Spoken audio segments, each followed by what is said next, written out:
صدر محفل جناب ظبیر احمد صاحب، مصطفیٰ اکبر صاحب، ابو بکر گیلانی صاحب، حلیم صابر صاحب اور معزز سامعین، ہمارے بزرگ شخصیات، ہمارے ہم عمر ساتھیوں، السلام علیکم ورحمۃ اللہ وبرکاتہ۔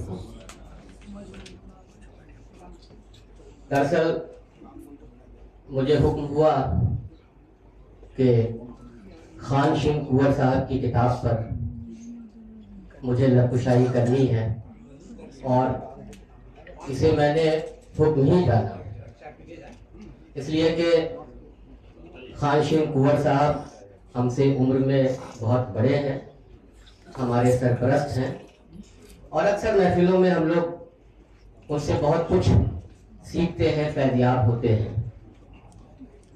ان کے تعلق سے سب سے پہلا جو تاثر میرے ذہن میں جو مرتب ہوا وہ یہ تھا کہ میں کلکتے میں 10 سال قبل والد ہوا 2014 میں، اور غالباً 2023 میں کورونا کے بعد ہماری ملاقات شروع ہوئی خان شین کنور صاحب سے۔ پاسبان ادب کی محفل میں پہلی بار شرکت کی میں نے، اور اس وقت میں نے پہلی بار ان کی آواز جو سنی تو باخدا ایسا لگا کہ واقعی ایک ادب کا شعر گرج رہا ہے۔ تو خان شین کنور کی جو حیثیت ہے آج ہمارے ادبی محفلوں میں، اور نثر کے حوالے سے میں یہ کہہ سکتا ہوں کہ وہ ادب کے ایک ببر شعر ہے، نہ صرف شخصیت، نہ صرف آواز، بلکہ اپنے قلم سے بھی وہ شعر ہے۔ اور میں جواز ہے میرے پاس اپنے دعوے کا، میں جواز پیش کر سکتا ہوں کہ ان کے افسانوں کو جس حد تک میں نے پڑھا، مطالعہ کیا، اور ادب کی دیگر تنقیدی کتابوں کی روشنی میں جو میں نے سیکھا، میں نے یہی دیکھا کہ واقعی لوگ کہانیاں لکھتے تو ہیں اور اپنی پیٹھ بھی تھپتھپا لیتے ہیں، اور ہم بھی لہٰذا کچھ نہ کچھ ان کی تعریف میں رتب اللسان ہو جاتے ہیں، لیکن اگر واقعی فن کی روشنی میں اگر دیکھا جائے تو میں یہ کہہ سکتا ہوں کہ خان شین کنور کہ جو افسانے ہیں وہ فنی اعتبار سے، یعنی فن کے تقاضوں پر پورے اترتے ہیں۔ یہ صرف کہانی نہیں لکھتے بلکہ اس سے ایک قدم آگے اپنی کہانی کو افسانے کا رنگ دیتے ہیں۔ اب آپ سوچ رہے ہوں گے کہ کہانی ایک بار کہہ رہا ہوں، ایک بار افسانہ کہہ رہا ہوں، تو جی ہاں، میرے نزدیک کہانی اور افسانے میں بہت مائنیوٹ فرق ہے۔ حالانکہ اس فرق کو ہندی والے نہیں مانتے، لیکن ہمارے پاس ہماری زبان میں اگر لفظ کہانی ہے اور اس کے ساتھ ایک لفظ افسانہ ہے تو اسے مترادف کے طور پہ ہم لیں گے۔ ہمارے یہاں بہت سارے مترادفات ہیں، لیکن ان میں بھی بہت باریک سا فرق موجود ہوتا ہے۔ اسی طرح میں نے کہانی اور افسانے میں ایک باریک سا فرق قائم یہ کرتا ہوں، میں یہ میری اپنی تعریف ہے، باقی لوگ اپنے طور پہ اس کو ایک بھی مان سکتے ہیں، لیکن میرا یہ ماننا ہے کہ جب دو لفظ ہے تو دو لفظ کا ایک جواز ہونا چاہیے۔ تو میرے نزدیک یہ ہے کہ صاحب کہانی تو وہ چیز ہے کہ آپ نے واقعات کو تسلسل کے ساتھ بیان کیا، جیسے کوئی شخص اپنی کہانی بیان کر سکتا ہے، صاحب میں فلاں جگہ پیدا ہوا، فلاں مدرسے سے فارغ ہوا، اس سن میں نے ہائی اسکول کیا، یہ اسٹرگل کیا، بی اے کیا، ایم اے کیا، اور اتنا اسٹرگل کیا، کمپٹیشن نکالا، اور صاحب میرا یہ سلیکشن ہوا، اور صاحب آج ریٹائر ہو گیا، کچھ دنوں بعد مر جاؤں گا، یہ میری کامیابی، یہ ہے میری کل کہانی۔ اب افسانہ کیا ہے؟ کہانی تو آپ نے سنا دی کہ یہ واقعات ہیں سیدھے سادے انداز میں، یہ کہانی ہے، اس میں تخلیقیت نہیں ہے، اس میں زبان کا ناراست استعمال نہیں ہے، لنگوسٹک ڈیویشن نہیں ہے اس میں، یعنی آپ جو کہہ رہے ہیں اس کہانی میں سامنے والا وہ سمجھ رہا ہے کہ آپ کیا کہہ رہے ہیں، میں کلکتے میں پیدا ہوا، میں یہ کہہ رہا ہوں، اور آپ سمجھ رہے ہیں کہ میں کلکتے میں پیدا ہوا، میں یہ کہنا چاہ رہا ہوں. لیکن افسانوں کے تقاضے کچھ الگ ہوتے ہیں، اس کی زبان بالکل الگ ہوتی ہے، اس کی زبان تخلیقی ہوتی ہے. ہر پڑھنے والا نئے مطلب نکالتا ہے، کیونکہ اس میں جو تخلیقیت ہے، زبان کا ناراض جو استعمال ہے، وہ اسے افسانوی رنگ دیتا ہے. اس میں تخلیقیت ہوتی ہے. کہانی میرے نزدیک ایک بیان ہے. یہ فرق ہے افسانے میں اور کہانی. افسانہ کہانی سے آگے کی چیز ہے. یہ فرق ہے میرے نزدیک کہانی اور افسانے میں. بہرحال خانشین کنور صاحب کے ایک افسانے کو جو میں نے پڑھا کہ اور کہانی بن گئی، آپ نے بھی کہانی کو اسی مفہوم میں لیا ہے، اور کہانی بن گئی. عام طور پہ ہم لوگ کہانی ہی بولتے ہیں، قصہ ہی بولتے ہیں. تو اور کہانی بن گئی، اس کا پلاٹ میں نے دیکھا تو یہ بالکل ایک فلم کی طرح اس کا پلاٹ جو ہے وہ سرکولر ہے، دائروی پلاٹ ہے. کہانی جہاں سے شروع ہوتی ہے بالکل کہانی وہیں پر آ کر ختم ہوتی ہے. پہلے کہانی شروع ہوئی جس واقعے سے شروع ہوئی، جس مقام سے شروع ہوئی کہانی، اس کے بعد پورا افسانہ فلیش بیک میں چلتا ہے اور کہانی آ کر پھر وہیں ختم ہو جاتی ہے.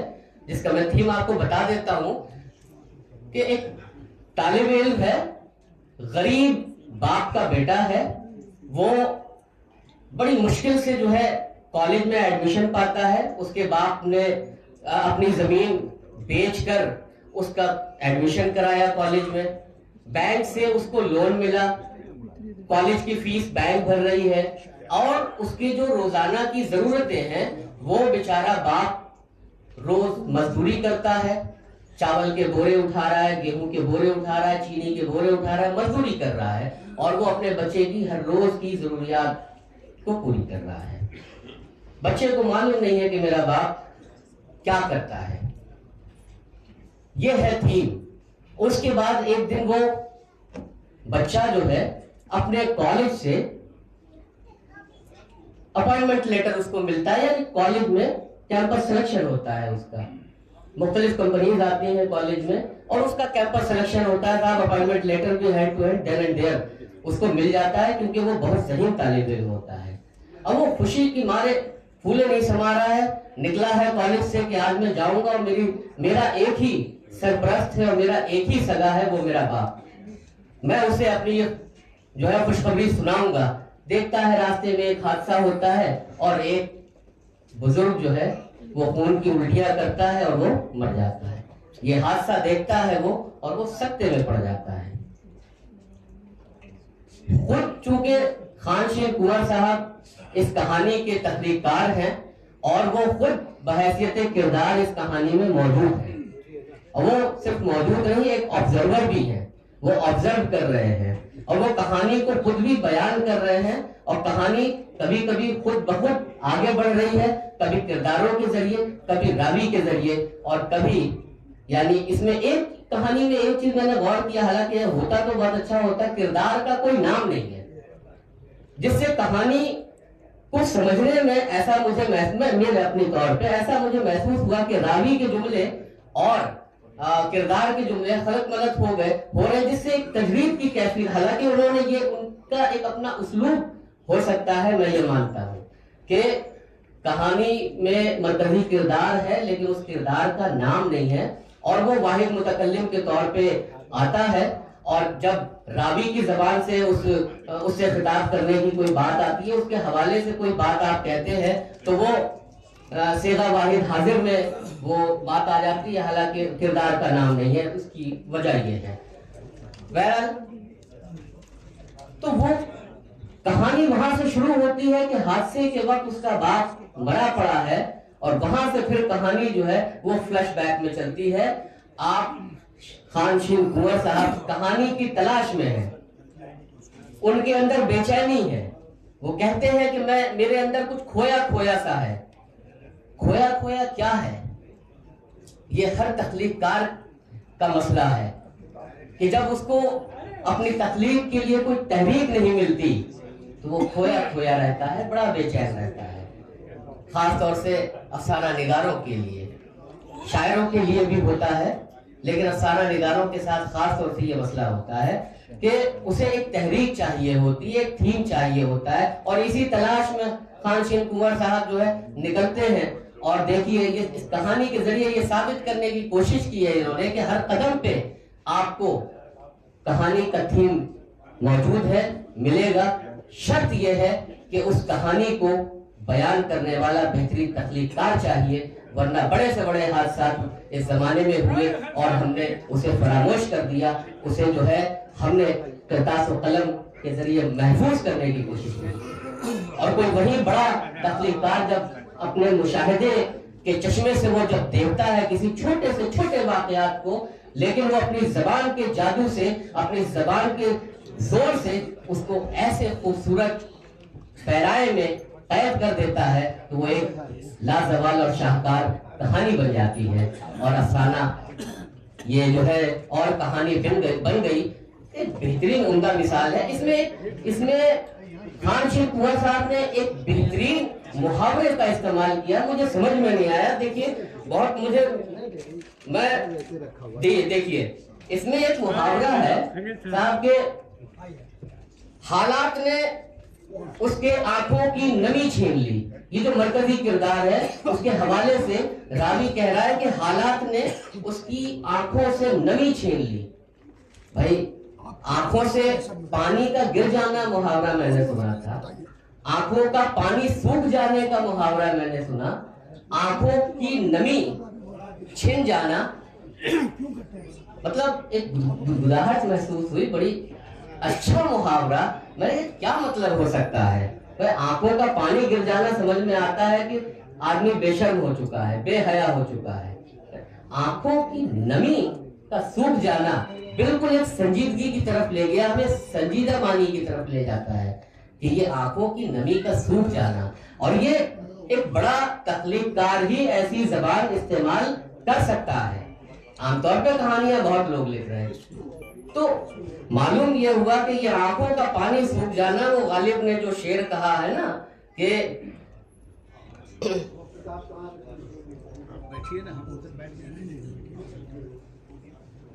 ارے مشکلیں اتنی پڑی مجھ پر کہ آسان ہو گئی, مشکلیں اتنی پڑی مجھ پر کہ آسان ہو گئی. بس یہی کیفیت ہے, آنکھوں کا پانی کا چھن جانا, نمی کا چھن جانا. یعنی یہ ہے کہ اب برداشت کی انتہا پہ ہم ہیں, برداشت کی انتہا پہ ہم ہیں. اب کسی چیز کا کوئی اثر نہیں ہوتا. مشکلیں اتنی پڑی مجھ پر کہ آسان ہو گئی. تو یہ ہے صاحب. اچھا اس میں ایک چیز اور کہ کیا خوبصورت تشبیہ استعمال کی ہے خانشین کنور صاحب نے. دیکھیے میں پیش کرتا ہوں انہی کے اس افسانے سے کہ تشبیہ کس طریقے سے ایک افسانہ نگار تخلیق کرتا ہے, اور بہت ہی نادر اچھی خوبصورت تشبیہ.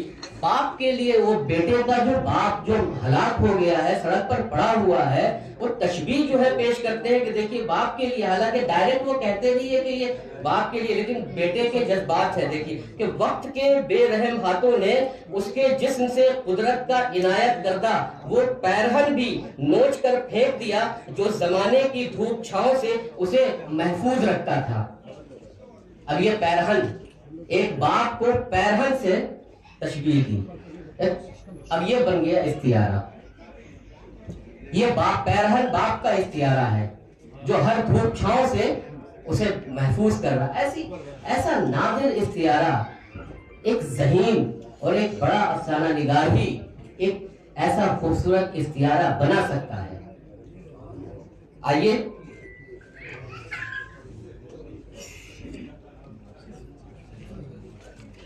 اس میں بس مسترب ہو گیا. بس میں نے بتا دیا کہ اس کا پلاٹ جو ہے وہ دائروی ہے. تجریب کی کیفیت بعض جگہوں پر نمودار ہوتی ہے. لگتا ہے کہ یہ جملہ جو ہے وہ افسانے کا مرکزی کردار ادا کر رہا ہے, لیکن بہت آخر میں جانے کے بعد یہ پتہ چلتا ہے کسی اشارے سے کہ نہیں, یہ تو افسانے کا جو ہے راوی یہ بات کہہ رہا ہے. ٹھیک ہے, چلیے میں وقت زیادہ ہو گیا ہے، میں اپنی بات یہی ختم کرتا ہوں اور خانشین کنور صاحب کو دل کی گہرائیوں سے مبارکباد پیش کرتا ہوں اور یہ امید کرتا ہوں کہ یہ دوسرے کے بعد تیسرا پڑاؤ بھی آئے گا اور آپ کی محفلوں میں ہمیں بیٹھنے کا موقع بھی ملے گا اور بھی چند نئے مسائل پہ آپ زندہ جاوید کہانیاں لکھیں گے اور ہمارے دل کو، ہمارے ذہنوں کو ایسی جھنجھوڑتے رہیں گے۔ میں انہی کلمات کے ساتھ اپنی بات ختم کرتا ہوں۔ بے شکریہ ڈاکٹر وحید الحق صاحب۔ معزز حاضرین کرام، ہمارے درمیان محترمہ عمر جھلیل والا تشریف لائی ہیں۔ میں ان سے گزارش کروں گا کہ وہ اسٹیج پر تشریف لائیں۔